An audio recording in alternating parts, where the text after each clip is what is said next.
Welcome back. KTR కు దమ్ముంటే కేసీఆర్ హయాంలో తెలంగాణకు ఏం చేశారో చెప్పాలని సవాల్ విసిరారు కాంగ్రెస్ ఎమ్మెల్సీ బల్మూరి వెంకట్. ప్రజలు ఓడించినా బుద్ధి రాలేదని ఘాటు విమర్శలు చేశారాయన. రేవంత్ రెడ్డి చేపట్టిన పనులు చూసి కేటీఆర్ ఇష్టానుసారం మాట్లాడుతున్నారని విమర్శించారు. అరే కేటీఆర్, తెలంగాణ ప్రజలు నీకు సిగ్గు చెప్పినాక కూడా, చెప్పుతోటి కొట్టినా కూడా నీకు సిగ్గు లేకుండా ఉద్దేశపూర్వకంగా ముఖ్యమంత్రి గారి పైన నోటికి వచ్చినట్టు మాట్లాడుతున్నావు. నిజంగా నీకు మీ అయ్యకి సిగ్గు శరం ఉంటే, తెలంగాణ ప్రజల పట్ల చిత్తశుద్ధి ఉంటే, 10 ఏళ్ళు మీరు పరిపాలించినప్పుడు తెలంగాణ రాష్ట్రాన్ని ఏం చేసిండ్రో అది చెప్పకపోగా మీరు చెయ్యని పనులు ఈరోజు ముఖ్యమంత్రి గారు చేస్తుంటే అది జీర్ణించుకోలేక తట్టుకోలేక ముఖ్యమంత్రి గారిని ఉద్దేశించి దూషిస్తున్నావు. ఆంధ్రప్రదేశ్ గురించి ఏ రోజు కూడా ముఖ్యమంత్రి గారు తప్పు మాట్లాడలే. గుంటూరులో చదువుకొని, అమెరికాలో చదువుకొని తెలంగాణ రాష్ట్ర ప్రజల సమస్యల పైన, తెలంగాణ రాష్ట్రం పట్ల నీకు చిత్తశుద్ధి లేదని మాట్లాడారు.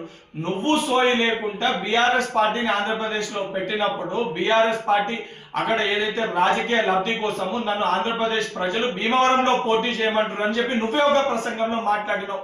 ఈరోజు సిగ్గు లేకుండా ముఖ్యమంత్రి గారి వ్యక్తిగత జీవితం గురించి, ముఖ్యమంత్రి గారి యొక్క చరిత్ర గురించి మాట్లాడుతున్నావు. నీది మీ అయ్య చరిత్ర ఏంద్రా నాయన? మీ కె చంద్రశేఖర్ రావు అలియాస్ దుబాయ్ శేఖర్. అరే కేటీఆర్, తెలంగాణ